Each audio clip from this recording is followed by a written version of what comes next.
everyone. I am doing another review. I just finished the build on Korbanth's MPP 2.0. This is a gift for my father-in-law that was supposed to be over this past summer, but this had a couple of delays. So now that it's finally here, I spent no delay in getting this completed for him so I can get it to him as soon as possible. My father-in-law is a big Star Wars fan. He said if he could only have one lightsaber, he would want it to be Darth Vader's from Empire Strikes Back. So that's the configuration that I went with. Inside this hilt is a Goth 3D chassis. It is the Graflex 2.0 Padawan chassis because the MPP is not available just yet, and I wanted to get this done as soon as possible. I was told that the Graflex 2.0 would fit, and it does.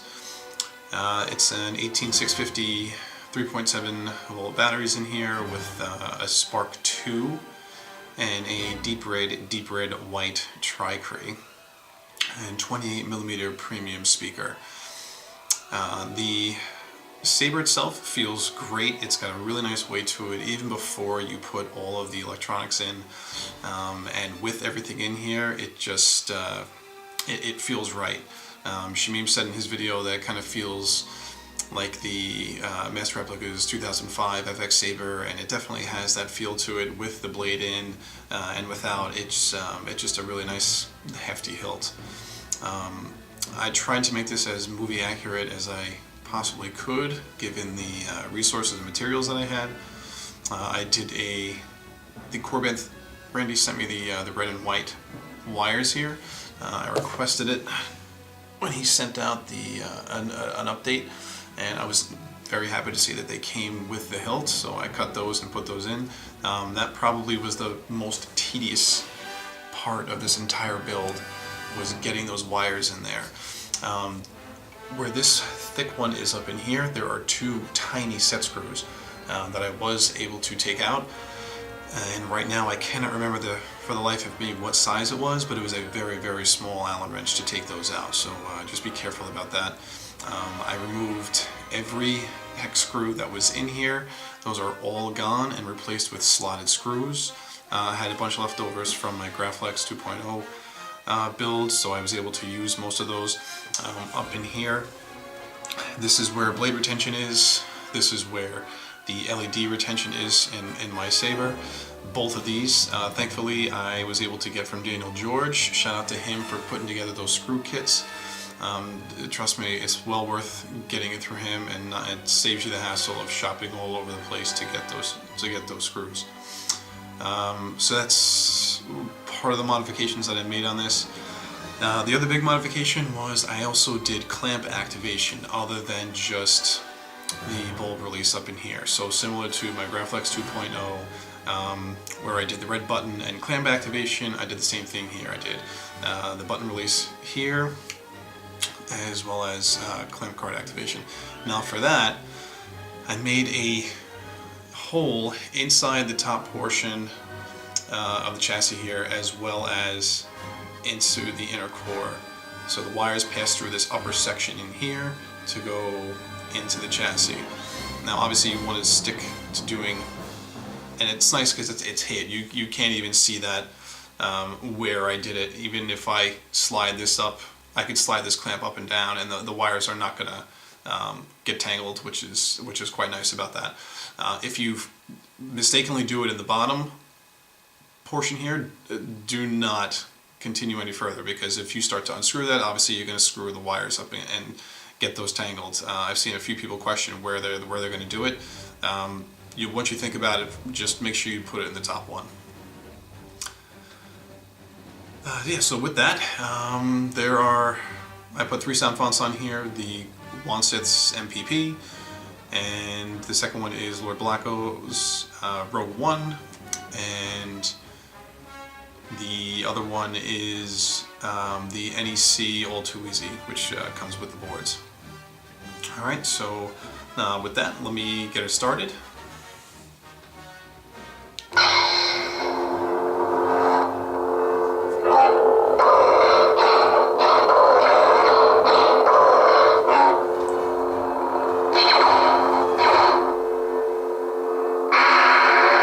lockup.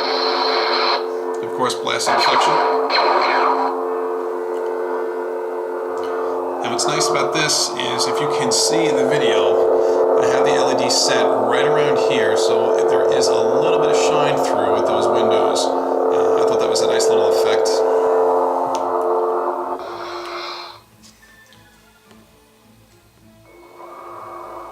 The Force is with you, young Skywalker. You are not a Jedi yet.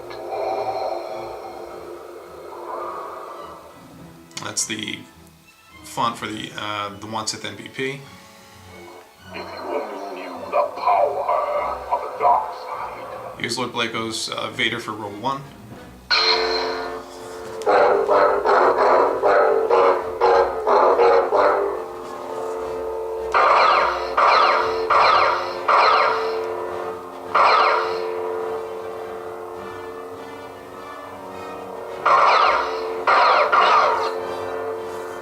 See if I can get blade lockup. Yeah.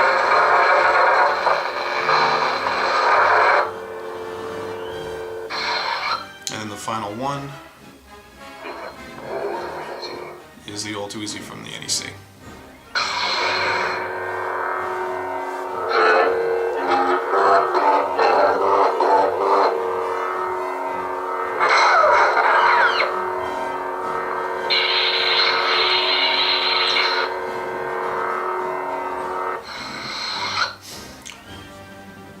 Also in here you can see is the KR Saber's blade plug.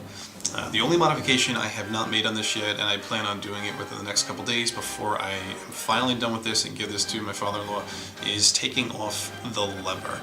I figured while I was still putting everything together, and before I finally gave it to him, I just wanted to make sure that it's very easy for me to take on and off. But once it's finally set in stone, I'm going to just prop this guy right off, so it has just that little knob sticking out, and again is a little bit more movie accurate. Okay, so with that, let me throw a blade in here so you guys can see what this looks like.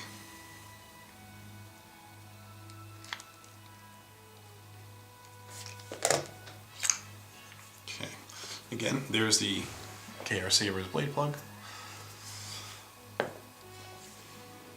And this blade is a Vader's Vault 7/8 blade.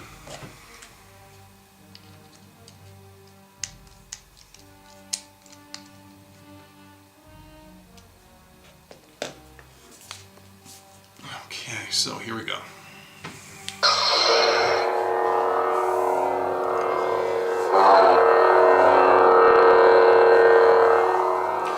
Now, there is a spot right here where you could drill this out, this center piece. It's slightly depressed in. It's all plastic, but if you drilled that out, you could probably get even more sound through this area if you wanted to. I have chosen not to do that. I don't think my father was going to care too much about that, but if it's your own, you can do that if you want.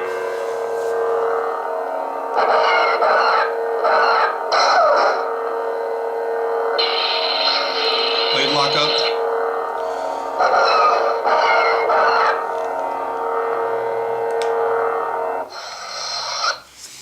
It might have been hard to see on the camera, but on the blade lockup and the blaster effects, the white's shining through, but I definitely have some of the deep reds mixed in.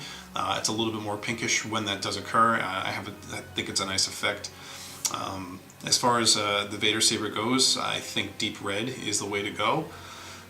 I'm sure you could mix and match whatever colors you like, but the deep reds, if you're looking for the movie screen Vader, that's pretty much what I would go with.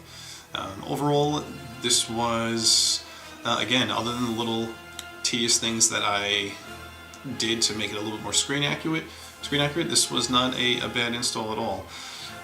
For the button release here, if you're doing activation there, there's a nice channel that goes through to the lower section.